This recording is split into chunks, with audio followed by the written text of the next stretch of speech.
Muy bien. Vamos con el tema de hoy, que es memoria caché. A ver, está ingresando más gente. Profe, yo tengo una duda con respecto a lo del trabajo práctico que hay para entregar para ahora noviembre. Sí, decime. Usted había dicho que era de los sistemas operativos, ¿puede ser? Sí, de eso va a tratar, sí, de sistemas operativos. Y más o menos que, porque ya lo tendríamos que ir preparando, o usted va a dejar tipo consignas para armarlo. No, yo voy a poner consignas. Lo que pasa es que primero tienen que terminar de definirse los grupos. Ah, listo. Y después cuando ya, ponete, si yo ya tengo mi grupo creado, se lo mando como por la plataforma, por mensaje. No, por el foro, claro, por el foro. Por la plataforma hay un foro, Sí, hay un foro que está en el primer mosaico, en el mosaico de presentación. Ahí sí. No. pones quiénes son los integrantes del grupo y qué tema eligen, o pueden elegir el tema entre Microsoft, Linux y Apple.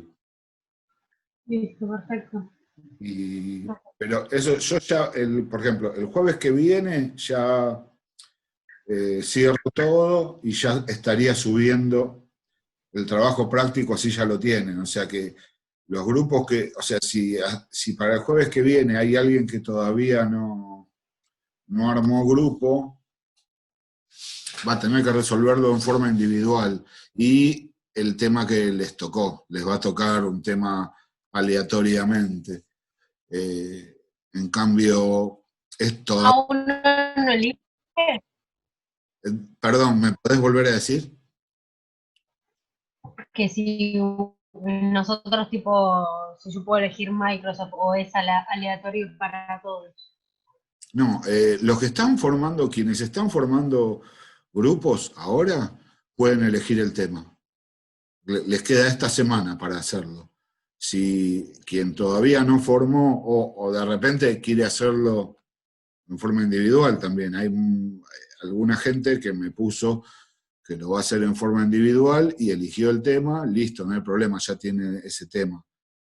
Pero tienen esta semana para terminar de definir eso, porque yo ya el jueves que viene estaría subiendo trabajos prácticos y quien todavía no definió le va a quedar para la resolución en forma individual y con el tema que les haya tocado, que es cualquiera de esos tres. Bueno, genial, listo, profe. Entonces después le mando lo del grupo. ¿Hasta Claro, cuántos participantes puede ser? hasta 6 más o menos está bien. Ah, listo. Bien, gracias, profe. No, no, no, por favor.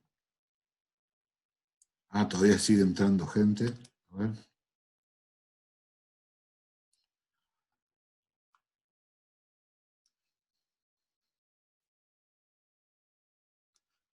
Bueno, hoy el tema que nos toca, como podemos ver en el cartel, es memoria caché.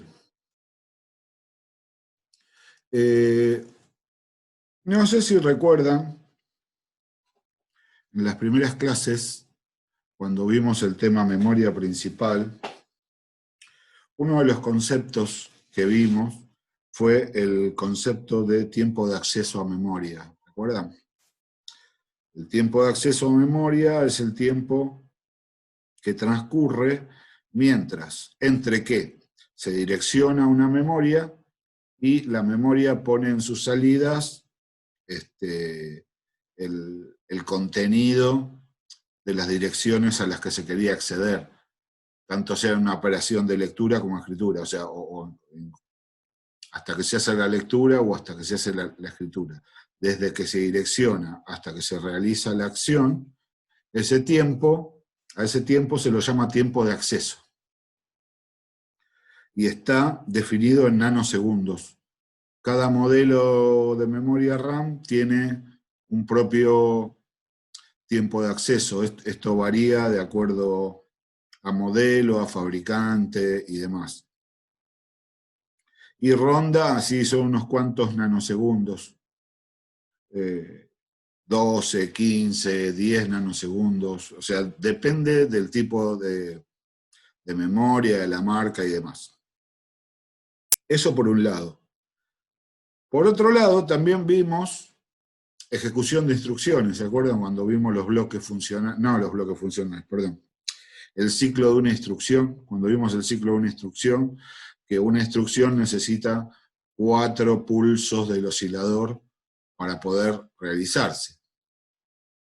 Estos 4 pulsos, el tiempo que demora cada pulso, el tiempo que demora cada instrucción, se puede calcular de acuerdo al modelo de procesador.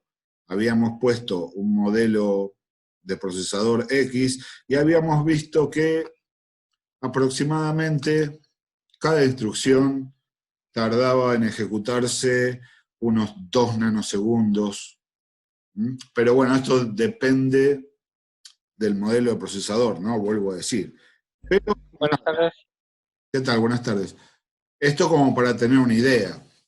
Lo que podemos ver acá es que hay un desfasaje muy considerable entre los tiempos de trabajo del procesador en la ejecución de las instrucciones y el tiempo de acceso a memoria. Porque para ejecutar una instrucción, el procesador necesita acceder a la memoria al menos 2 veces. Al menos 2 veces. La primera siempre es para acceder a la instrucción. ¿Se acuerdan que el primer paso del ciclo de una instrucción era obtener la instrucción? O sea, la instrucción está guardada en una dirección de la memoria principal. O sea, ya ahí tiene que acceder a memoria. Y después, seguramente, de acuerdo a la instrucción, tiene que volver a acceder a la memoria, al procesador, o para obtener un dato, o para guardar un dato, como ya hemos visto cuando vimos ejecución de instrucciones.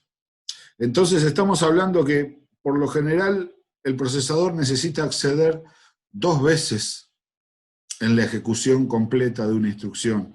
Y si estamos diciendo que en un procesador estándar, más o menos, ni el más rápido ni el más lento de los que hay ahora, un procesador tarda aproximadamente 2 nanosegundos en ejecutar una instrucción completa. Pero tenemos una memoria principal cuyo tiempo de acceso es de, por ejemplo, 12 nanosegundos. Acá tenemos un problema. Porque al procesador le alcanzan con 2 nanosegundos para ejecutar todo, pero tiene que acceder 2 veces a la memoria principal. Y cada vez que se accede, hay 12 nanosegundos de demora. Es un cuello de botella. Pero mal, terrible. Lo que era algo que iba digamos, a llevar 2 nanosegundos, termina llevando 25 nanosegundos, por ejemplo. Es mucha la diferencia. Y todo en tiempo muerto, que es el tiempo de acceso. Cuando pasa eso, el procesador queda en un estado llamado wait state, o estado de espera. Se queda en tiempo muerto sin hacer nada porque hasta que no obtiene eso que necesita, ya sea un dato, ya sea una instrucción, o ya sea guardar un resultado en memoria, hasta que no se realiza eso, no puede seguir con la ejecución de las instrucciones. Profe, ¿eso es visible para el usuario o no? Digamos, el tiempo. Ahora vamos a hablar de todo eso. Ahora vamos a hablar. Eso es algo que no puede suceder. O sea, porque, y estos problemas vienen desde la primera generación de computadoras. Este problema de desfasaje de rendimiento entre rendimiento de procesador y tiempo de acceso a memoria principal existe desde siempre. Y ahí es cuando aparece la memoria caché. La memoria caché es una memoria cuya función es tratar de reducir al máximo el tiempo de espera del procesador. O sea, reducir el wait state. ¿Mm? Memoria caché, caché significa oculta, es una memoria oculta. En realidad no es parte lógica de la arquitectura de una computadora. Ustedes vieron que hasta ahora hemos visto esquemas con los componentes del sistema central y hemos mencionado y hemos visto muchas veces los componentes del sistema central. Memoria principal, procesador, interfaces, los buses que la unen, pero nunca habíamos mencionado a la memoria caché, nunca la habíamos mencionado, porque en realidad no es parte lógica de la arquitectura de una computadora. Pero existe. ¿Por qué existe? Porque la memoria caché en realidad es una solución técnica. Es una solución técnica, es, digamos, algo que se agrega para reducir el wait state, o sea, el tiempo de espera. La memoria caché lo que hace es simular. Simula una memoria principal con un tiempo de acceso automático. Nuevamente, me voy a referir a la clase que vimos de memoria principal, donde habíamos visto los tipos de RAM, y habíamos visto que hay RAM dinámicas y RAM estáticas. La RAM dinámica, hecha por capacitores, es la que tiene tiempo de acceso elevado, y las memorias principales de las computadoras están hechas con capacitores, o sea, son RAM dinámicas, también llamadas DRAM. En cambio, las RAM estáticas, o SRAM, son las que están compuestas por transistores, y el tiempo de acceso a la memoria estática, a una RAM estática, es instantáneo. No se pierde ningún tiempo. Y habíamos visto los por qué, por qué la memoria principal no estaba hecha con RAM estática, ¿no? Por un montón de problemas que se presentaban por los cuales no hacía viable esa posibilidad. Pero aquí aparece la memoria caché, la memoria oculta, que es una memoria que simula ser la memoria principal, pero no lo es. Es una memoria que está ubicada entre la memoria principal y el procesador, y simula ser la memoria principal. ¿Cuáles son las características de la memoria caché? La principal característica es que es una RAM estática. El tiempo de acceso es inmediato. Otra característica es el volumen, la capacidad de esta memoria. Es muy reducida, muy reducida. Son memorias muy pequeñas, muy pequeñas. Hay una relación aproximada entre capacidad de memoria principal y capacidad de memoria caché, que, digamos, no es algo fijo, no es una relación que se mantiene en todos los sistemas centrales, o sea, en todas las computadoras.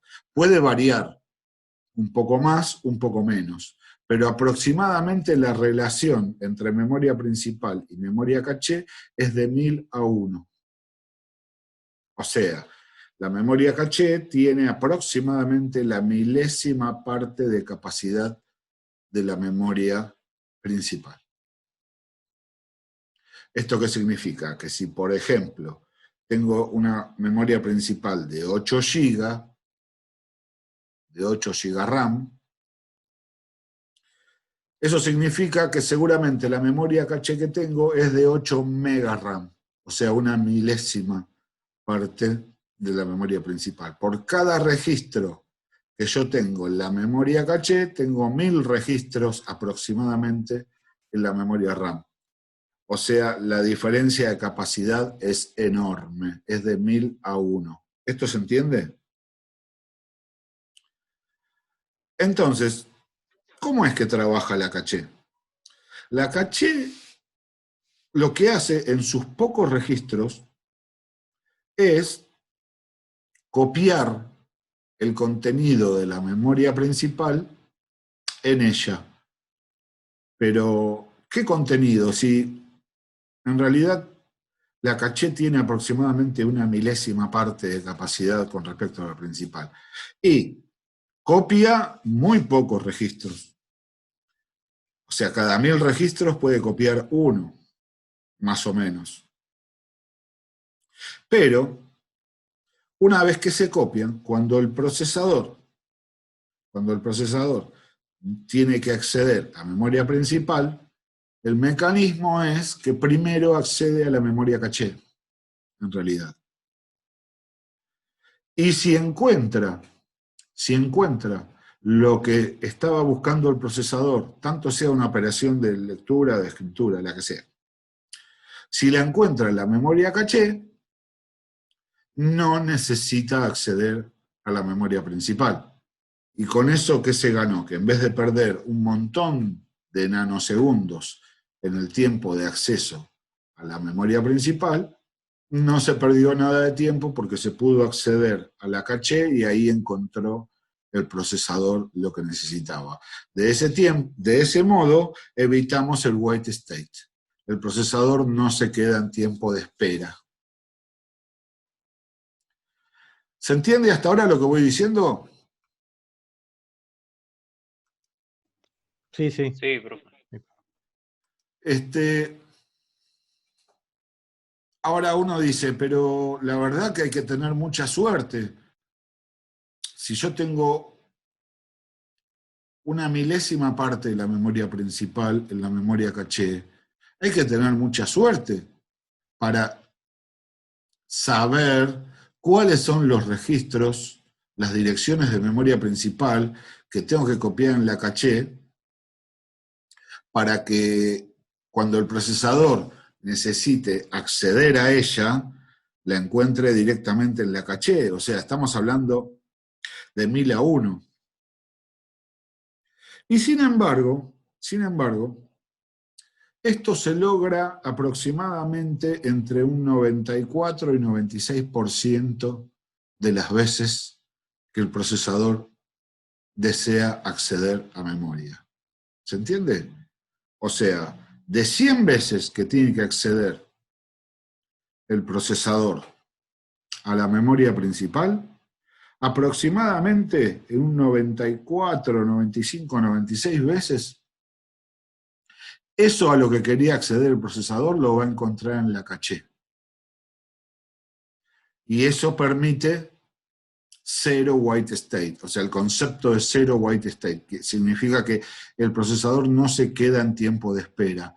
Y solamente unas pocas veces el procesador finalmente debe acceder a la memoria principal para conseguir lo que buscaba, y ahí sí se cae en white state, pero se está reduciendo en un 94 o 96%. Y uno dice, wow, qué bien que funciona la caché. Por eso, bueno, me habían preguntado hace un rato si nosotros lo notábamos. Para nosotros esto es transparente, porque de hecho la gran mayoría de las veces que el procesador necesita acceder a una dirección, la encuentra en la caché. Por eso para nosotros todo esto es transparente. ¿Y a dónde está el secreto del éxito de la memoria caché? ¿Por qué la memoria caché tiene esa inteligencia que permite que se copien los registros que seguramente el procesador tiene que acceder y lo logra, y es efectivo en un 90 y pico por ciento es efectivo? ¿Cómo es que se logra eso? Esto se logra a través de otro componente que es el controlador de caché. Hay un componente que es el que controla el caché, el controlador. Así como tenemos controladores de buses, tenemos controladores de interrupciones, tenemos la unidad de control, que es el controlador por excelencia, que está dentro del procesador, tenemos el controlador de caché. ¿Y qué es lo que vamos a encontrar dentro del controlador de caché? Una pequeña ROM, una pequeña ROM con un microcódigo en su interior. Así como encontramos una pequeña ROM dentro de la unidad de control, con el microcódigo, el código máquina, de lo cual ya hemos hablado, así como encontramos una pequeña ROM en el árbitro de interrupciones, el controlador de las interrupciones, ¿se acuerdan cuando vimos interrupciones? Que es quien va a arbitrar la prioridad de las interrupciones. Hay una pequeña ROM con un microcódigo, un código máquina. También encontramos una pequeña ROM con un pequeño algoritmo, un pequeño programita, que es quien va a decidir cuáles son los registros de la memoria principal se van a copiar en la memoria caché. Todo esto funciona gracias a este controlador, con este pequeño software, con este pequeño programita. Bueno, acá todo lo que va apareciendo en la presentación es lo que acabo de decir.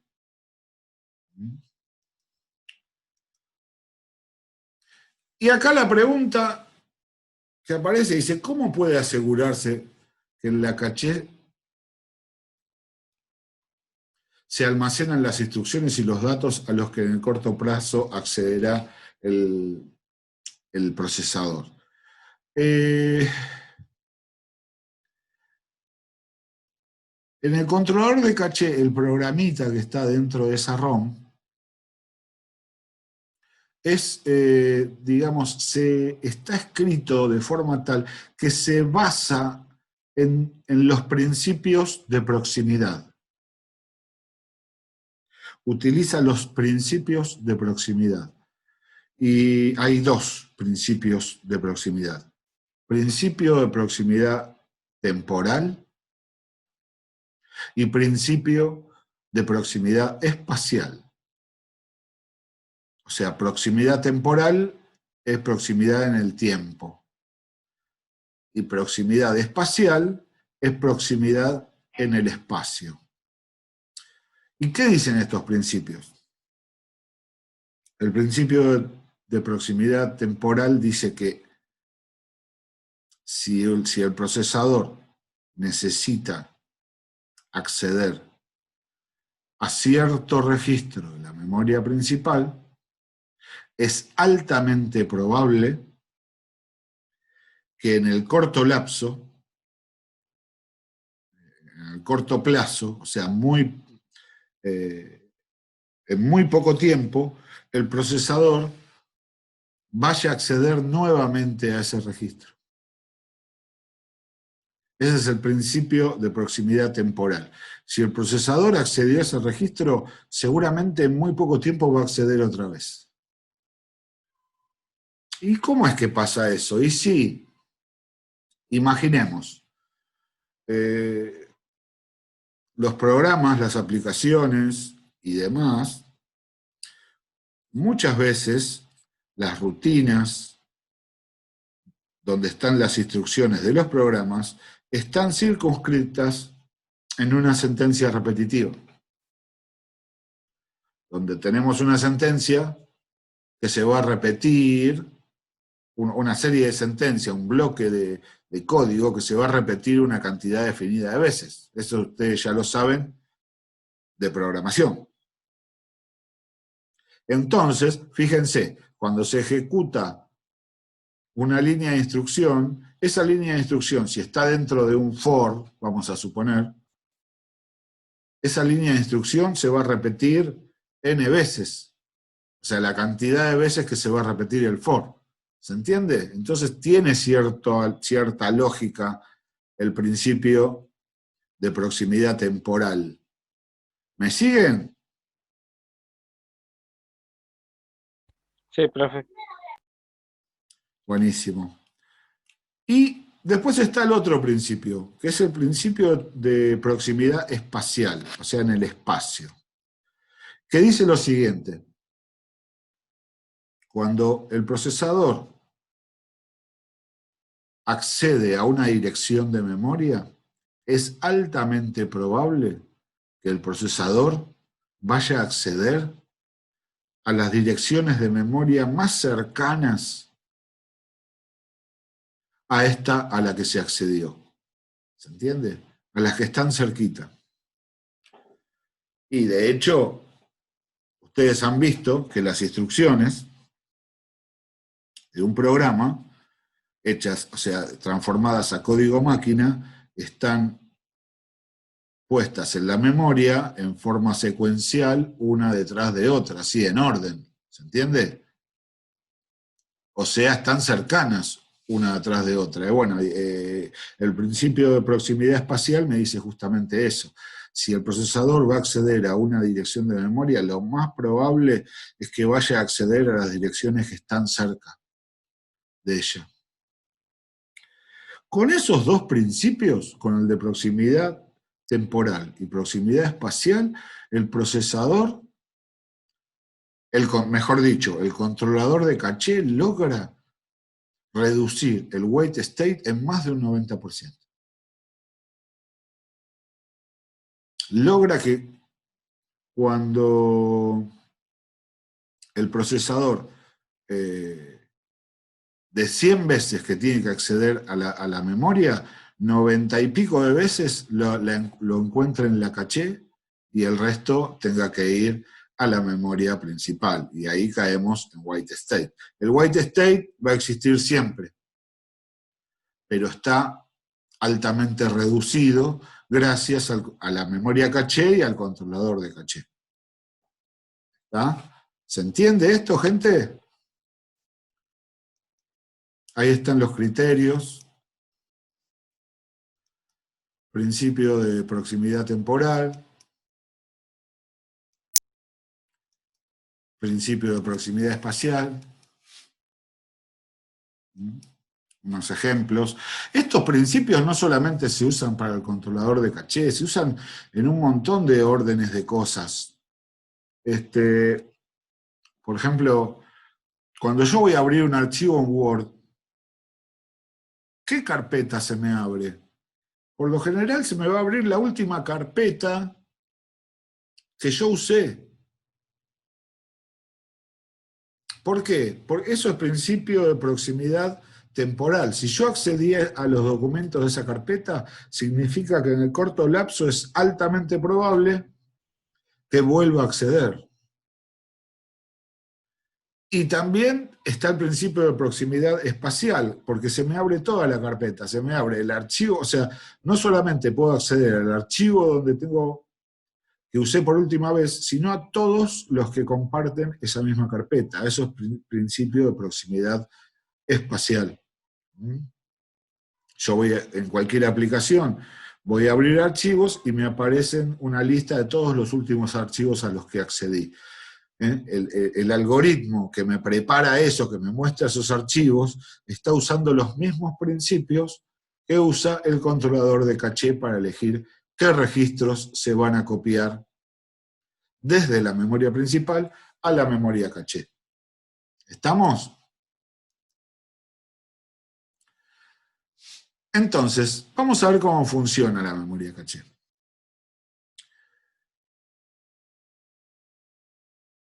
Cuando el procesador debe acceder a memoria principal, activa la línea LE, como ya sabemos, ¿no? Siempre vimos la línea LE como que apuntaba a memoria. En realidad, la línea LE apunta al controlador de caché. Y desde el controlador de caché salen dos líneas LE. La LE de caché, que apunta a la caché, y la LE de memoria principal, que apunta solo a la memoria principal.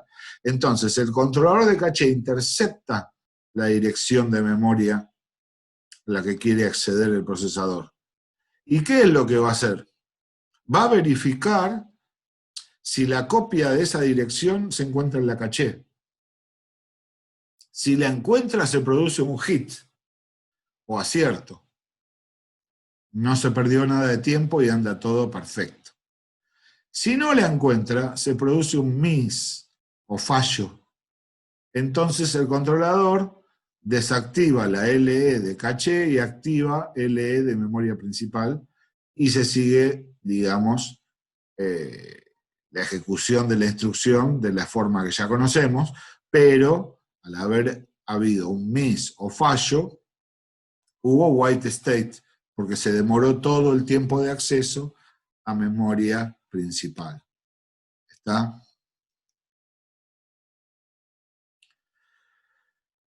Entonces, cuando se produce un hit, el equipo, el sistema se mantiene en 0 white states. Cuando se produce un miss, el procesador entra en white state. Y esto desencadena también una serie de eventos. El controlador lo que va a hacer, el controlador de caché, va a realizar un burst transfer, o transferencia en ráfaga. ¿Y qué es eso? Es una actualización masiva de la memoria caché. Si se falló con lo que teníamos guardado en la caché, lo que va a hacer el controlador es actualizarla. Actualiza la memoria caché, como siempre, o sea, haciendo una transferencia masiva de los componentes, o sea, de contenidos de la memoria principal hacia la memoria caché. Actualiza toda la memoria caché, siempre usando los principios de proximidad temporal y espacial. Este fenómeno se llama burst transfer, o transferencia en ráfaga. ¿Está? Bueno, ahora voy a abrir el segundo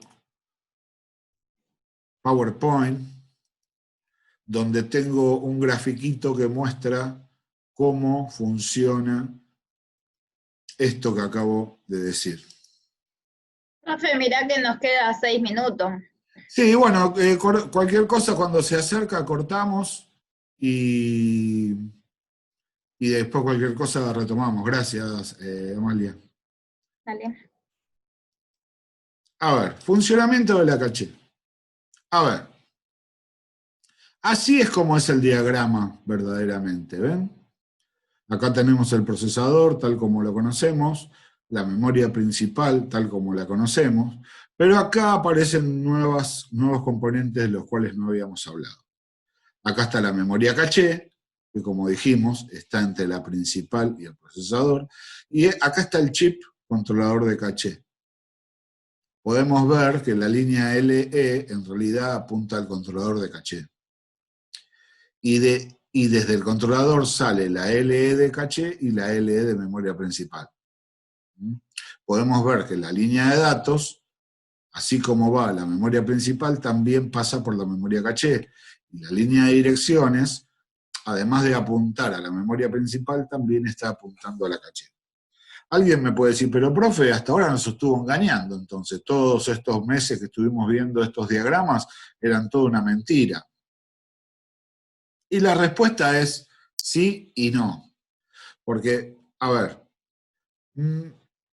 los diagramas son tal cual los hemos visto hasta ahora cuando analizamos el circuito lógico de un sistema central. O sea, lógicamente la memoria caché es algo que no existe dentro de las computadoras. Es una solución técnica. Es una solución técnica, algo que se tuvo que agregar en la arquitectura para que funcione mejor. No porque lo necesite la arquitectura, ¿se entiende? Es una solución técnica. Por eso es ni sí ni no. O sea, la arquitectura es como la estuvimos viendo hasta ahora. La realidad es que existe la memoria caché. ¿Está? Entonces, vamos a ver. Cuando el procesador necesita acceder a una dirección de memoria, la línea LE se pone en 1, en la línea de direcciones corre la dirección de memoria hasta que es interceptada por el controlador. Cuando el controlador la intercepta, habilita la línea LE de caché para buscar esa dirección en la caché. Si la encuentra, se produce un hit. Y no se perdió nada de tiempo. Ahora, bueno, y el valor llega al procesador de la forma que ya conocemos. Ahora, ¿qué pasa cuando no lo encuentra? Ahora sí, si quieren cortamos y seguimos porque ya se está terminando, así nos queda todo junto. ¿Cortamos y seguimos, gente? Dale, profe. Gracias. Dale.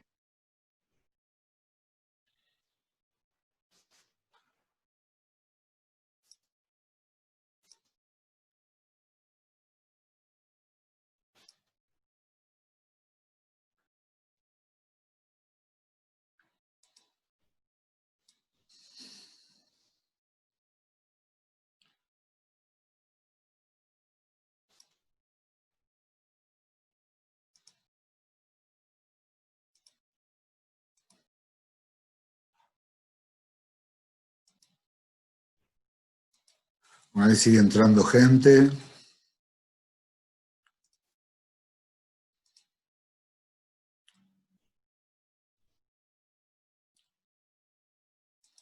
A ver, siguen entrando.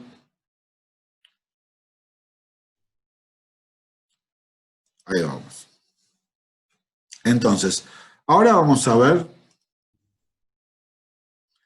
qué pasa cuando la dirección a la que quiere acceder el procesador no encuentra la copia en la memoria caché. Vamos a ver. Primero, el procesador pone la línea LE en 1. Esta llega al controlador de caché.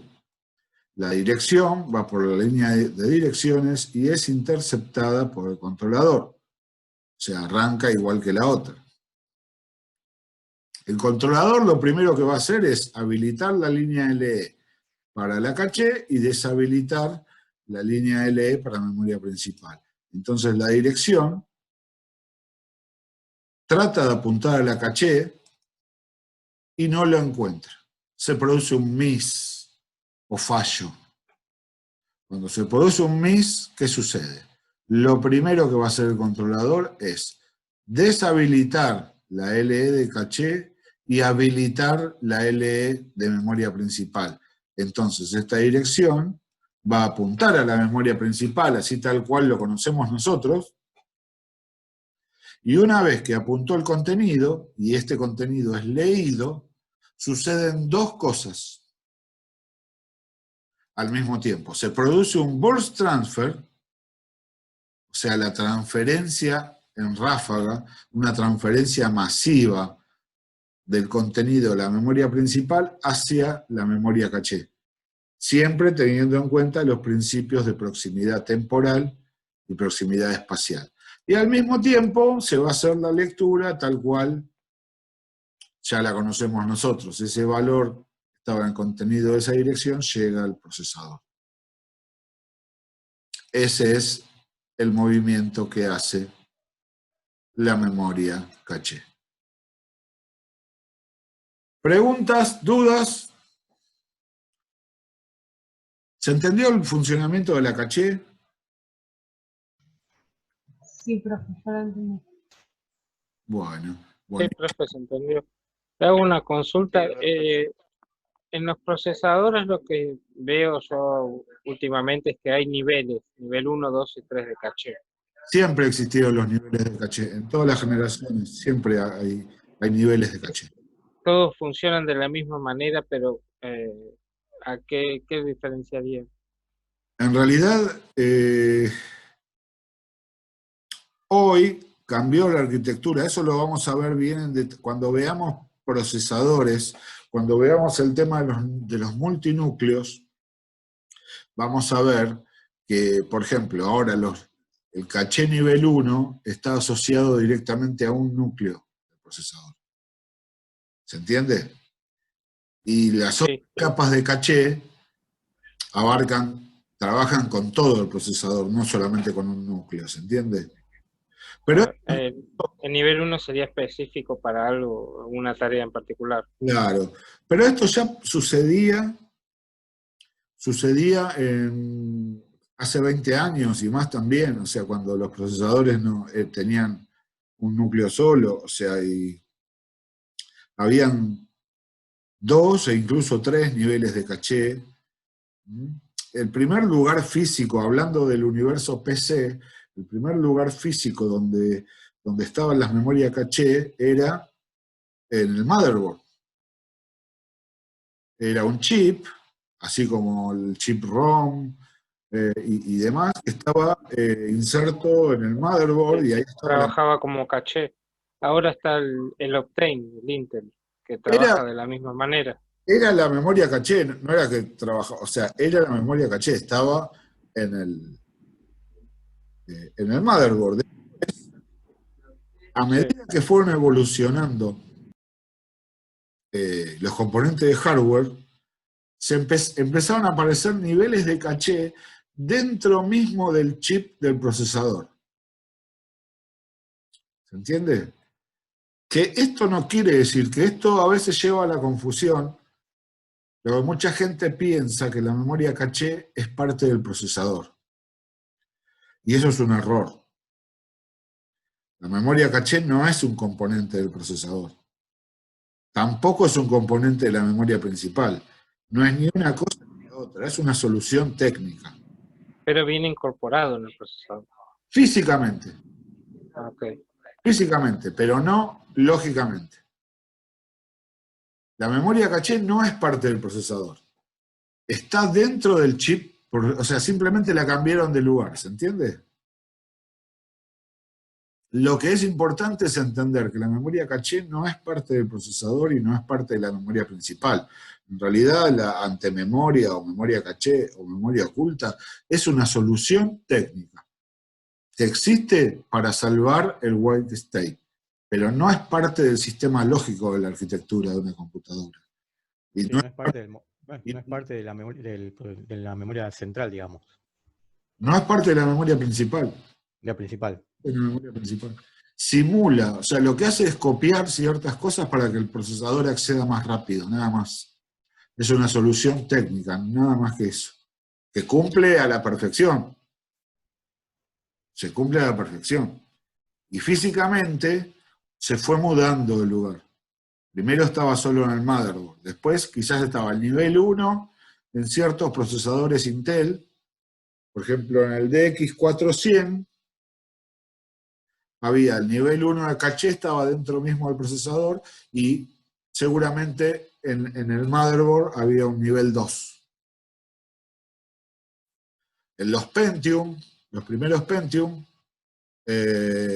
venían también con el caché incorporado. Ustedes saben que Intel casi se funde cuando salió Pentium, ¿no? No, ni idea. No sabía. Yo una vez escuché, pero no me acuerdo. Algo había escuchado. Son todos muy chiques, está bien, yo les voy a contar, ya me pongo en abuelo Simpson. Igual veo historia a veces, profe, de Está cosas bueno, de está bueno. estilo. Vino con una falla el Pentium.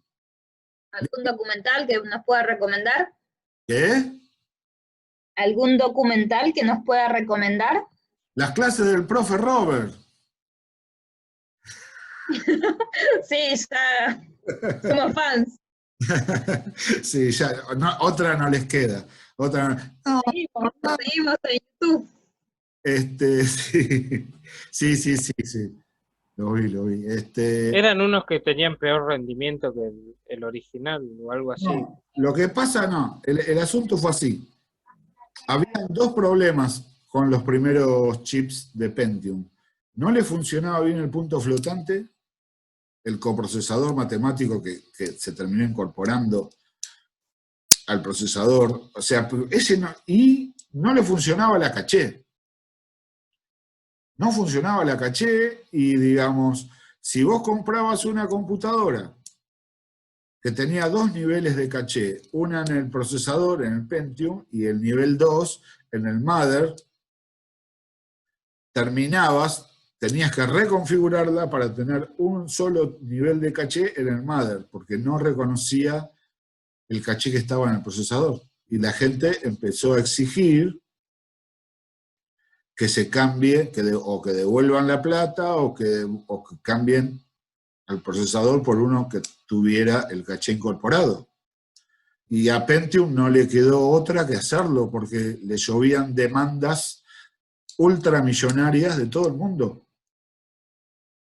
Y no solo eso, o sea, ya Pentium, Intel ya era la empresa más grosa de procesadores en el mundo, lo sigue siendo, siempre fue, digamos, siempre estuvo a la cabeza, pero casi se funde por este problema y se salvó por una solución de marketing, porque pudieron, o sea, reemplazar todos los componentes, pero se quedaron sin un peso, no tenían un dólar más, y tenían en su existencia miles y miles de procesadores Pentium fallados, o sea, fallados.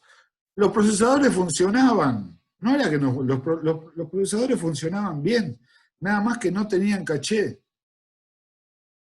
El caché que le habían agregado no funcionaba, pero digamos, en ese entonces, en el Mother, había caché también.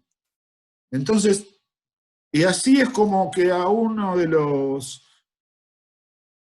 creo que a una de las personas de marketing que estaban en el directorio de Intel, se les ocurrió algo, decir, bueno, vamos a venderlo, vamos a crear una segunda marca, lo vamos a poner a precio bien barato para que lo compre todo el mundo, y con eso poder salvar las inversiones y poder seguir fabricando. Y ahí aparece el concepto, ahí nace el Celeron. Celeron nace por ese problema. Inventaron ese nombre, le hicieron una campaña muy buena. Lo mejor de la campaña era el precio. Era más económico, me parece. Lo vendía como Muchísimo más más económico. económico, y te estaba llevando un producto Intel. Que en ese entonces la diferencia con el resto era abismal. En los últimos años, AMD ha evolucionado bastante bien, y hoy por hoy podemos decir Sí, gracias al Ryzen. que son procesadores confiables, son buenos. Nunca van a ser Intel, ¿no? Nunca van a ser Intel. Pero Igual lo que tuvo Intel es que se quedó mucho con las inversiones, no se puso a investigar y a desarrollarse más, porque estuvo Siempre- top 1 en siempre estuvo a la procesadores. vanguardia. O sea, en los 90 había como 10 marcas de procesadores. Estaba Intel, estaba American Micro Device, que es la sigla es AMD, significa American Micro Device. Estaban los Cyrix, habían otras marcas que ya ni recuerdo, todas se fueron fundiendo porque eran, la verdad, la diferencia era abismal, pero Intel era caro. Entonces Intel saca el Celeron y fue un éxito de ventas. Vendieron todo. ¿Y qué hicieron? Hicieron una línea ya directamente. Se dieron cuenta que encontraron una nueva unidad de negocios Por muy eso creo, importante. por eso lo venden como PC de escritorio, ahora entiendo. Lo venden como PC de Claro, escritorio. y ya quedó, ya empezaron, de hecho, después se empezaron a fabricar procesadores Intel Celeron, incluso con caché interno y demás, pero como una segunda marca, más accesible, más económica. Yo me acuerdo, en el lugar donde trabajaba, me acuerdo que el dueño de esa consultora me iba a cambiar la computadora, la que yo usaba. Y yo también estaba por comprarme una nueva. Y fuimos juntos a comprar, o sea, cada uno una computadora que en definitiva las dos las iba a usar yo. Porque una en la oficina y otra en mi casa. Yo me llevaba el trabajo a casa en un disco zip, miren de la época que les estoy hablando, y existían los emails, pero no podías, o sea, el volumen de que ocupaban esos archivos no los podía mandar por mail, y en esa época te conectabas 3 minutos por día a internet por algo muy específico. Entonces, bueno, yo me llevaba trabajo a casa en disco zip. Me compré la misma máquina que me compró mi jefe de ese entonces. El mismo mother, la misma memoria, todos los componentes iguales. El único componente distinto era el procesador. El que me pusieron en el trabajo era un Intel con todo, ¿no? Y yo me compré el Celeron, que con eso gasté bastante menos. Bastante menos. Y yo jamás encontré una diferencia de rendimiento entre una computadora y la otra. Jamás encontré una diferencia de rendimiento y estaba usando la misma, los dos equipos iguales, lo único que cambiaba era el procesador. Y ahí fue cuando me hice fan del Celeron. ¿Para qué voy a andar gastando? Y además, bueno, ya fan de Intel fui siempre, porque en ese momento era lo único confiable que había. Y ahora yo ya Intel no lo cambio por nada. Yo soy de la vieja época. Generación X va a preferir Intel. Es así, por toda la experiencia vivida en los 90, ¿no? Pero bueno, esa fue el origen. Y ahí casi se funde, estaba por quebrar Intel, que hubiera sido un retroceso enorme en la historia. Es que ahí conocieron el mercado de precio-calidad, que es el más amplio de todo. Claro, porque AMD se logró consolidar ofreciendo un producto que no era de la misma calidad, pero estaba mucho más al alcance del usuario, porque cuando esto empezó, por cada manzana, en un barrio, en cada manzana que hay 40 casas, en una o dos tenía una PC. ¿Se entiende? Era gente que trabajábamos de eso, si no todo el mundo tenía una PC. Entonces, pero cuando se ve el cambio, cuando se ve que esto se iba a masificar, que en casa, primero decir, en cada casa va a haber una PC, e incluso más, después de esto, en cada casa iba a haber varias.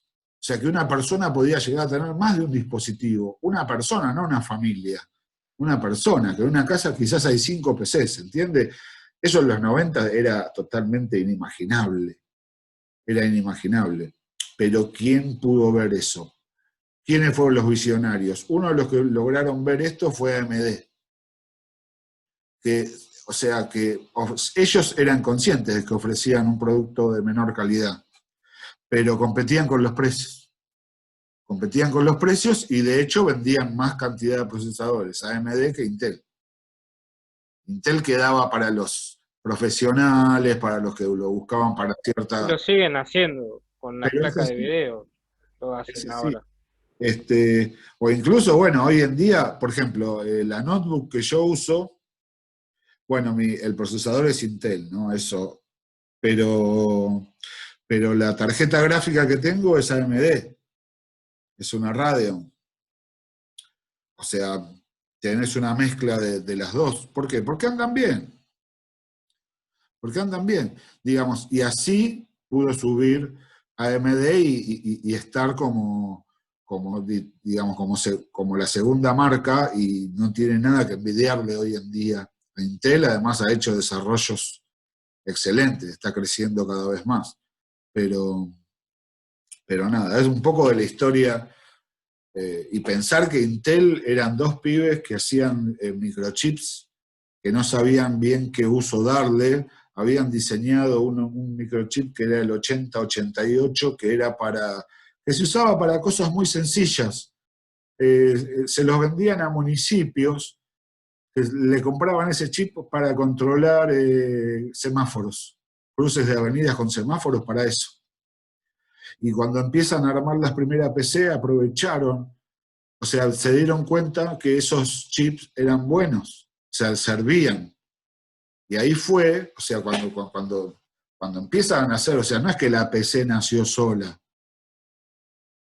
O sea, hubo un montón de fabricantes, un montón de empresas que se dedicaron a construir una microcomputadora y se impuso la que es la llamada IBM PC con el sistema operativo de Microsoft. Eso fue lo que se impuso ante todas las demás. Ante todas las demás. Pero no fue que de la noche a la mañana. Les voy a traer, hace un rato Amalia me preguntó, tengo un documental que está excelente, que muestra un poco la historia de todo esto. Está bastante, es un documental ficcionado, estos que hace Discovery Channel o History, bueno, cuando eran canales serios, ¿no? O sea, tiene unos años esto. Quizás lo vieron alguna vez, se llama Gates versus Jobs, donde se ve un poco la historia del nacimiento de las PC y el nacimiento de Microsoft y de Apple, y cómo están mucho más vinculados de lo que parece. O sea, las dos empresas están vinculadísimas desde su nacimiento. Y Jobs no hubiera sido lo que fue si no fuera por Bill Gates, y Bill Gates no hubiera sido lo que es gracias a Jobs. O sea, nada, si quieren un día después lo puedo subir a la plataforma, y si nos queda tiempo podemos hacer quizás una especie de, como si fuera una sesión de Twitch, pero por Zoom, y vemos el documental y lo comentamos entre todos. Bueno, gente, no los quiero entretener más. Esto está buenísimo. Ustedes me tiran la lengua y yo hablo, porque a mí... Pero nada, ya lo que teníamos que ver hoy, hasta lo que se vio hoy es lo que entra en el parcial. Ya lo que veamos el jueves que viene no entra en el parcial, ¿está? Ok, buenísimo. Ok. Bueno, profe. Bueno, gente, espero sus noticias sobre los grupos. Yo el jueves que viene ya estoy subiendo el trabajo práctico también, así ya lo tengo. Listo. Perfecto, profe. Que tengan buena semana. Todas Igualmente. Gracias. Hasta Gracias. luego, profe. Gracias. Buen fin de... Chao, profe, gracias. Igualmente.